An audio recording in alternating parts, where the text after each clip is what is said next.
friends have been asking me, and clients and people that know me have been like, why do you keep doing your foundation first? You always tell us to do your foundation after you do the eyes.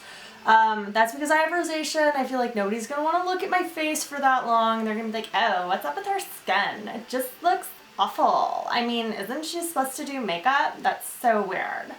Ugh. And then cue the hate mail on YouTube. So that's why I've just been like, whatever, I'm just going to do my foundation first. But I don't care. So I figure with Halloween coming up, everybody's going to be doing smoky eyes and whatever, because let's face it, like 90% of the costumes is basically just like, so I'm going to put like a lot of black makeup on my eyes, and it's going to be fierce. Because that's pretty much what Halloween is. So like even if you're a vampire, the devil, an animal, whatever you are, it's probably going to include a smoky eye. A smoky eye genuinely is the easiest thing you could do if it's done with these tips and tricks. So using a matte, neutral color in the crease, basing the black with something that's going to grab the color so that you actually get the black to be saturated, and staying away from shimmer in general until the finishing touches is probably just the best call. But I'll walk you guys through it, and yeah.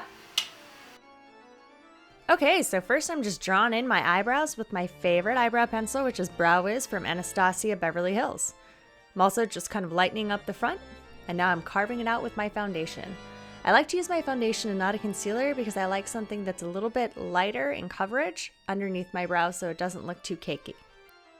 Okay, so the most important step in a smoky eye is this one right here. You're just going to take a warm, matte, neutral brown and windshield wiper it through your crease.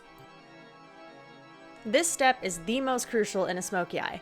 I'm also taking it and blending it underneath my eye to soften the edge, that place as well. So now I'm going in with black track. You're just going to lay a thin coat of this down only on your eyelid. Don't take it up into the crease. This is going to keep your eyeshadow from creasing, and it's also going to help the black to be much more saturated. Now once you're done with this, you're going to put a little bit underneath your eye. And I like to put some in my waterline as well, though if black track irritates your waterline, use whatever works. So now I'm going in with a nice black pencil that I'm just smudging all over. This is going to grab black eyeshadow. And then you can see I'm just applying the black eyeshadow all over. A little bit, it's going to fall underneath. Don't worry, that's why we did our foundation last. So yeah, this is pretty much just how you build it up. It's that easy. So now you can see that I only concentrated the black directly on the eyelid. That's because we're going to go in with multiple brushes and just kind of buff that into the crease. Now I'm using a small brush here with just a dollop of black eyeshadow. But truth be told, it's probably easier just to grab the brush you used before for the warm shadow and just start windshield wipering everything.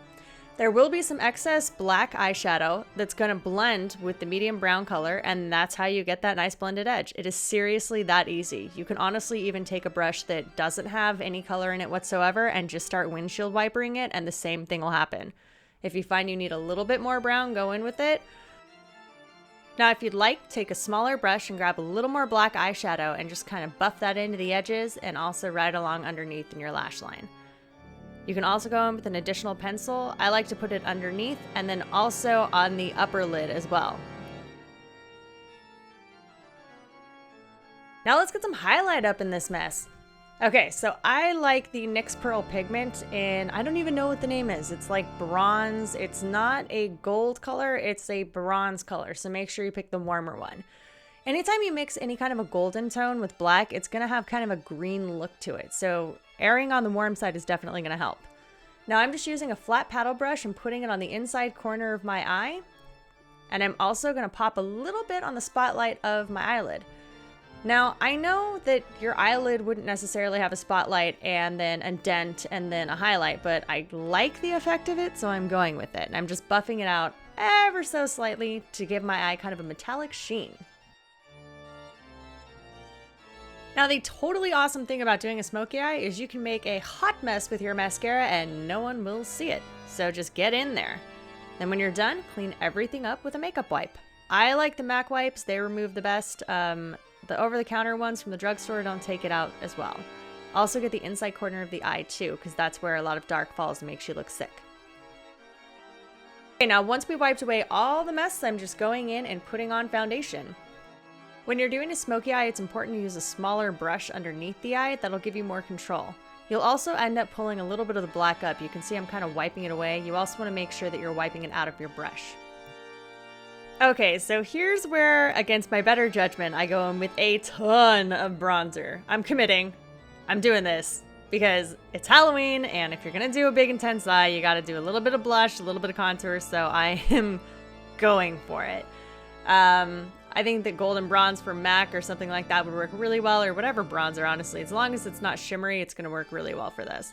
So I'm just working it around my forehead and on my cheeks. I'm also putting a little bit of a peach color, and it's gonna look crazy for a few minutes, and then I'm gonna go in and buff it out with the same brush I use for foundation. As you can see, it's cleaning it up nicely. And that's how I get the overall effect when I don't have a lot of time and I wanna go for it. I'm also taking a little bit of a highlighter and putting it underneath my eye socket and along my cheekbone, right where the light would hit.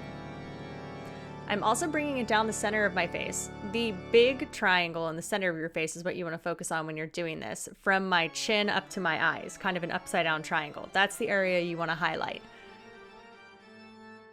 So this is the triangle that I'm referring to, the one in the center of your face, not all these smaller triangles. You just want to make sure the light hits basically right there when you're contouring. Now I'm popping on some lashes. And to finish it off, I'm just going to put a light lip gloss on. You can use whatever color works best for you.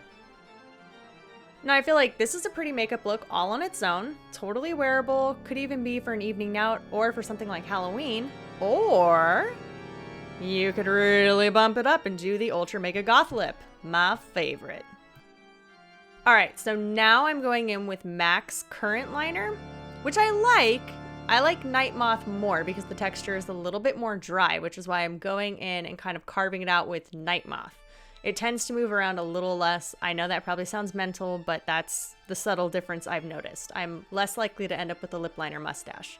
So now, not only am I setting it, but I'm adding a cool, awesome green iridescence. This color is Blue Brown Pigment from MAC. It is my jam. I love it. There's nothing like it. It is amazing, although actually now there are a lot of dupes, but this color is phenomenal. We always refer to it as club eyeshadow plugged into a light socket. So if you can find a pigment like this, then go for it by all means, but club is not quite the same. So I'm going in now with my foundation and carving out my lip to clean it up, and then just adding a little bit of a finishing touch with bronzer, because if you're gonna put a dark lip like that intense on, then you're gonna need to go in with a little more bronzer and a little more blush to balance out the whole system. Voila! That is it! That is how you do a dark evil eye and a dark evil lip for Halloween. Smoky eyes are so easy if you use a matte, warm color. Alright, so now if you want to bump it up and make it crazy but not horrify children, I will show you in my next video how to do the spider eye with lashes. Thank you for watching! Happy Halloween!